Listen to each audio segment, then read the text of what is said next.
प्रतिष्ठित शिक्षण संस्थेने संचालित शिक्षण प्रसारक मंडळ रायबाग कला विज्ञान वाणिज्य महाविद्यालय पदव्युत्तर अभ्यास केंद्र हारुगेरी तसेच राणी चन्नम्मा विद्यापीठ बेळगाव यांच्या संयुक्त विद्यमाने आयोजित एक विभागीय आंतर महाविद्यालयीन पुरुष व महिला कुस्ती स्पर्धा आणि विद्यापीठ ब्ल्यू संघ निवड 2024-25 साठी कुस्ती सामने हारुगेरीतील अबाजी क्रीडांगणात पार पडले। कार्यक्रमाचे अध्यक्षस्थान शिक्षण प्रसारक मंडळ रायबागच्या संचालिका भाग्यश्री पाटील यांनी भूषवले। कुस्ती स्पर्धेचे उद्घाटन सचिनाथ तम्मनावर यांनी ढोल वाजवून केले। मुख्य अतिथी म्हणून कर्नाटक कंठीरव पुरस्कार प्राप्त संजू शिरहट्टी, बागलकोट विद्यापीठाचे शारीरिक शिक्षण संचालक कुंतीनाथ शिरहट्टी, शिक्षण प्रसारक मंडळ रायबागचे सचिव एस सिंगाडी, हारुगेरी नगर परिषदेचे अध्यक्ष वसंत लाळी आणि उपाध्यक्ष बसवराज अरिकेली उपस्थित होते। ಪುರುಷ ಮತ್ತು ಮಹಿಳಾ ಸ್ಪರ್ಧೆ ವಿಶ್ವವಿದ್ಯಾಲಯದ ಬ್ಲೂ ತಂಡದ ಆಯ್ಕೆ ಈಗ ಡೊಳ್ಳು ಬಾರಿಸುವುದರ ಮೂಲಕ ಕಾರ್ಯಕ್ರಮ ಅಧಿಕೃತವಾಗಿ ಉದ್ಘಾಟನೆ ಆಗ್ತಾ ಇದೆ। ಸಚಿನಾಥ್ ಅವರು ಕೂಡ ಡೊಳ್ಳು ಬಾರಿಸುವುದರ ಮೂಲಕ ಈ ಕಾರ್ಯಕ್ರಮಕ್ಕೆ ಚಾಲನೆಯನ್ನು ನೀಡ್ತಾ ಇದ್ದಾರೆ। ಅದೇ ರೀತಿಯಾಗಿ ನಾನು ಕೇಳ್ಕೊತಾ ಇದ್ದೀನಿ, ಅದೇ ರೀತಿಯಾಗಿ ಬರೋ ಅವರಲ್ಲಿ ವಿನಂತಿಸ್ಕೊತೀನಿ।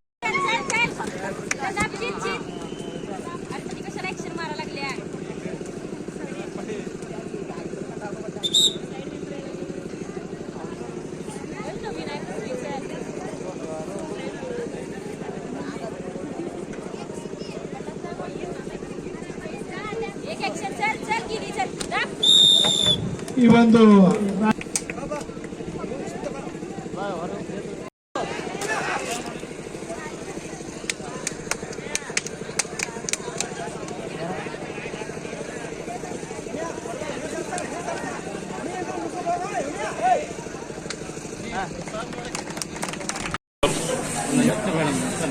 ಪಂದ್ಯಾವಳಿ ನಿಮ್ಮ ಕಾಲೇಜಿನಲ್ಲಿ ನಡೀತಾ ಇದೆ ಮೇಡಮ್, ಅದರ ಬಗ್ಗೆ ಏನು ಹೇಳ್ತೀರಿ? ಶಿಕ್ಷಣ ಪ್ರಸಾರಕ ಮಂಡಳದ ಸಂಸ್ಥಾಪಕ ಅಧ್ಯಕ್ಷರು ಕ್ರೀಡಾಪಟುಗಳಾಗಿ ಮತ್ತು ಹಲವಾರು ಪ್ರಶಸ್ತಿಗಳನ್ನು ಪಡೆದು ಅವರಿಗೆ ಪ್ರೋತ್ಸಾಹವನ್ನು ನೀಡ್ತಾ ಇದ್ರು। ಆದ್ದರಿಂದ ಈ ನಮ್ಮ ಶಿಕ್ಷಣ ಪ್ರಸಾರಕ ಮಂಡಳ ಸಂಸ್ಥೆಯಲ್ಲಿ 2014 ಸಹಿತ ರಾಣಿ ಚೆನ್ನಮ್ಮ ವಿಶ್ವವಿದ್ಯಾಲಯದ ಅಥ್ಲೀಟ್ ಮೀಟ್ ನಡೆದು ಸುಮಾರು 15 ಸಾಧನೆಗಳ ಒಂದು ಐತಿಹಾಸಿಕ ಸಾಧನೆಗಳಾಗಿರುವುದಕ್ಕೆ ನಮ್ಮ ಶಿಕ್ಷಣ ಪ್ರಸಾರಕ ಮಂಡಳ ಕಾರಣೀಭೂತವಾಗಿದೆ।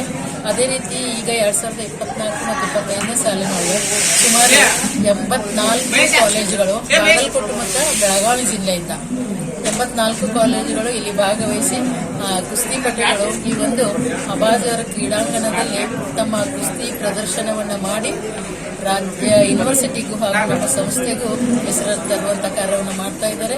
ಈ ಕ್ರೀಡಾಂಗಣದಲ್ಲಿ ಆಯ್ಕೆಯಾದಂತಹ ಕುಸ್ತಿ ಪಟುಗಳು ರಾಣಿ ಚೆನ್ನಮ್ಮ ವಿಶ್ವವಿದ್ಯಾಲಯದ ಬ್ಲೂಗಳಾಗಿ ರಾಷ್ಟ್ರಕ್ಕೆ ತಮ್ಮ ಸಾಧನೆಯನ್ನ ಮೆರುಗನ್ನ ಕೀರ್ತಿಯನ್ನ ಹೆಚ್ಚಿಸಲಿಕ್ಕೆ ಈ ಒಂದು ನಮ್ಮ ಸಂಸ್ಥೆ ಕಾರಣೀಭೂತವಾಗಿದೆ ಅಂತ ಹೇಳಿ ನಾನು ಇಷ್ಟಪಡ್ತೀನಿ। ನನ್ನ ಹೆಸರು ಶಶಿಕಲಾ ಸಿಂಗಾಡಿ ಅಂತ, ನಾನು ಶಿಕ್ಷಣ ಪ್ರಸಾರಕ ಮಂಡಳದ ಕಾರ್ಯದರ್ಶಿಯಾಗಿ ಸುಮಾರು 14 ವರ್ಷದಿಂದ ಸೇವೆಯನ್ನು सಲ್ಲಿಸ್ತಾ ಇದ್ದೀನಿ। कुस्ती स्पर्धेमध्ये राणी चन्नम्मा विद्यापीठ बेळगावच्या कार्यक्षेत्रातील एकूण 48 महाविद्यालयांमधून 84 विद्यार्थ्यांनी सहभाग घेतला होता। राष्ट्रीय स्तरावर कामगिरी करणाऱ्या अनेक विद्यार्थ्यांनी या सामन्यात भाग घेतला होता। संजीव बॅकुडे, KMM मराठी, रायबाग।